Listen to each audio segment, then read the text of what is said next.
Hai, Assalamualaikum warahmatullahi wabarakatuh. My name is Erli Serstia Firda, and in this occasion, I would like to present my opinion about bullying must be stopped by punishment.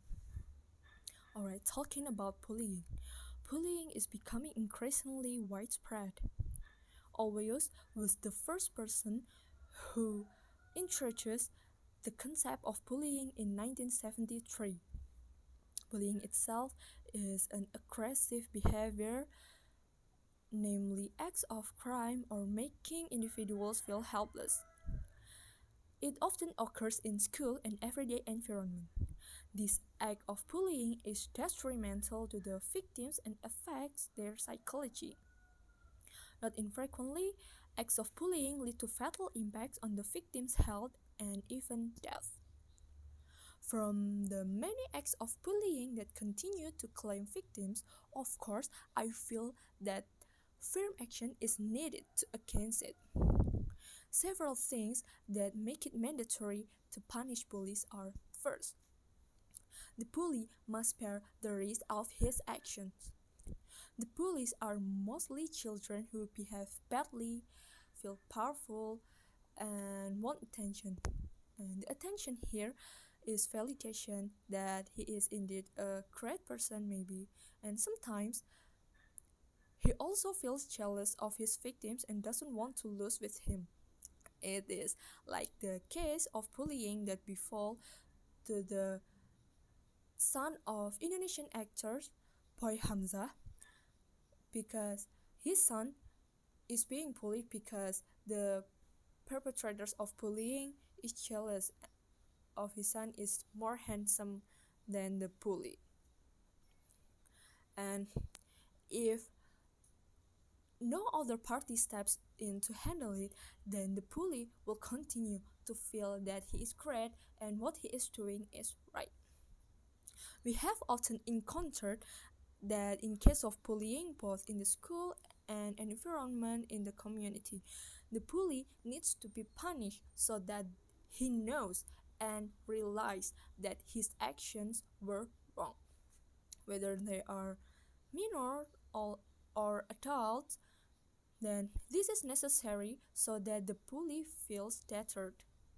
Furthermore, it is hoped that the bully will not repeat the action anymore.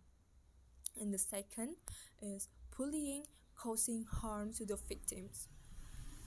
The losses experienced by victims of bullying are not only material but also physiological.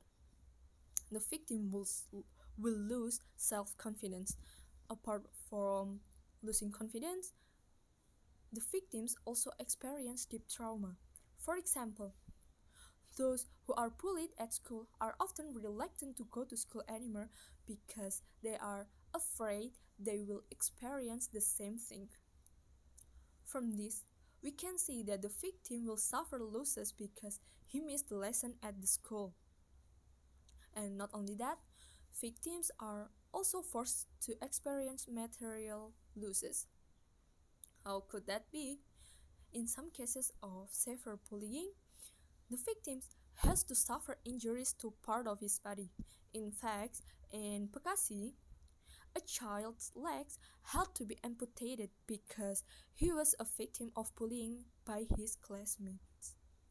His parents must bear the cost of his medical treatment, start from the observation until the post-operative care. Isn't that very detrimental? And then the third is the bullier destroy the moral values that already exist in society. Bullying behavior is not in any culture, especially Indonesia. Such anarchic action should not be allowed to develop around us. If firm action is not taken or it is only considered a joke, then it will affect the values that exist in the society. The more it is left untreated, the more it will tolerate it, the more it will shift the positive values that have been cultivated in the society. And sometimes bullies who are considered to be children are protected by pretext, they don't fully understand with what they are taking. This is truly unfortunate because even so, they are still the perpetrator of bullying, the perpetrator of crimes. This really happened in the bullying case in the Bekasi that I have mentioned before, because the response of the teacher is just ask for this case to be understood, because this was a kid's joke. If everyone continues to think like that, then over time all children will lose their boundaries in making a joke, and then they will lose the value of politeness, the value of loving each other, helping each other, and so on. If they are allowed to commit such crimes at an early age, what will happen to them in the future? So I strongly support that bullying must be stopped by punishment, because the bully must bear the risk of his actions, and the bullying has causes harm to the victims, both material and physiological, and then the bullying action causes damage to the order of moral values that has exist in this society. Thank you. That's all from me. Wassalamualaikum warahmatullahi wabarakatuh.